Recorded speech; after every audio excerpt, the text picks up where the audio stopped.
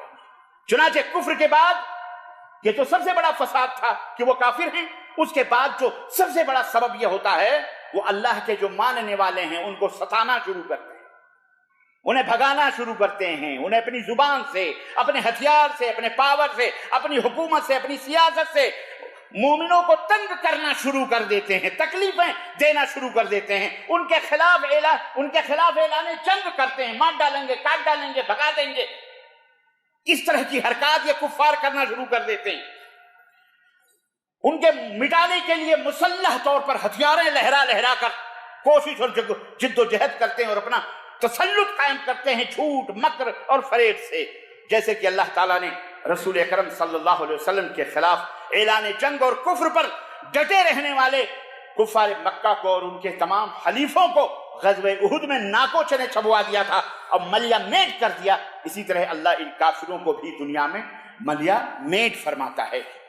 اس لیے یہ حکمت ہوتی ہے مصیبتوں کے نازل کرنے کی۔ اور آٹھویں مصائب جب آتے ہیں نا، آٹھویں حکمت یہ ہے جب مصیبت آتی ہے تو دوست اور دشمن کا پتہ بھی چل جاتا ہے، عیاں ہو جاتی ہے لوگوں کے اوپر حقیقتیں۔ بہت بڑا غرور، آپ کسی کو دیکھتے ہو بڑا ابھیمان ہوتا ہے، اس کو دیکھنے کے بعد بڑا غرور ہوتا ہے آپ کو کہ یہ میرا دوست ہے، بڑا طاقتور ہے، بڑا یہ ہے۔ جب مصیبت آتی ہے تو پتہ چلتا ٹھائیں ٹھائیں فش، یہ صرف زبانی گھوڑا ہے، یہ ہوائی گھوڑا ہے، یہ میرا دوست کیا ہے، یہ پھسپھسا ہے، روئی کا بنا ہوا۔ میں تو سمجھتا تھا بڑا ہے، بہت عظیم ہے، بڑا طاقتور ہے، بڑی قوت ہے، بھائی بڑا پاور ہے شہر کے اندر، بستی کے اندر، علاقے کے اندر، ملک کے اندر۔ لیکن جب مصیبت آئی تو کیا پتہ چلا؟ ایک ہلکی سی ہوا کے سامنے بھی نہ ٹک سکا۔ تو مصیبتوں کے وقت لوگوں کی حقیقتوں کا پتہ چلتا ہے، کون کتنے پانی میں ہے۔ وہ جو تمہارے سامنے بیٹھ کر لفظوں کے محل تعمیر کرتا تھا، ہتھیلیوں میں جنت دکھلاتا تھا، آگے بڑھو، ارے صاحب میں آپ کے ساتھ ہوں، کیا بات کرتے ہو، کچھ بھی ہوگا، میں ہوں نا۔ جب آپ آگے بڑھے سب کچھ ہوا، پتہ چلا ٹھائیں نظر بھی نہیں آیا، وہ خود ہی ادھر ادھر بلوں اور سوراخوں میں پناہ ڈھونڈنے لگا۔ تو جب تک لوگ خوشحال ہوتے ہیں ان کی خامیوں پر پردہ پڑا رہتا ہے، جب وہ مصیبتیں آتی ہیں تب پتہ چلتا ہے، وہ پردہ اٹھتا ہے کہ اس کی حقیقت کیا ہے۔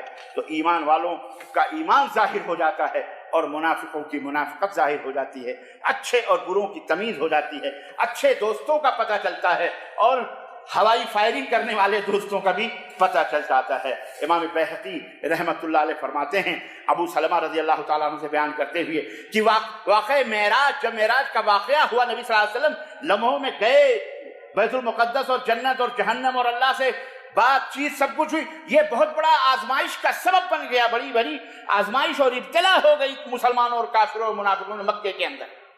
لوگوں نے انکار کرنا شروع کر دیا۔ کہتے ہیں کہ حضرت ابوبکر سے پوچھا گیا کہ آپ کیا سمجھتے ہیں، آپ نبی صلی اللہ علیہ وسلم ایسے دعوے کر رہے ہیں کہ وہ گئے رات کو مکہ گئے، یہاں سے بیت المقدس گئے اور یہاں سے آسمان پھر جنت اور جنت۔ حضرت ابوبکر صدیق نے کہا میں تو اپنے نبی کے کہنے کی گواہی دیتے ہو۔ تو بولے بالکل، تم اس بات کی بھی گواہی ہے، تم اس بات کی بھی گواہی دیتے ہو کہ وہ ایک رات میں شام سے واپس مکہ بھی آ گئے؟ کہنے لگے ہاں۔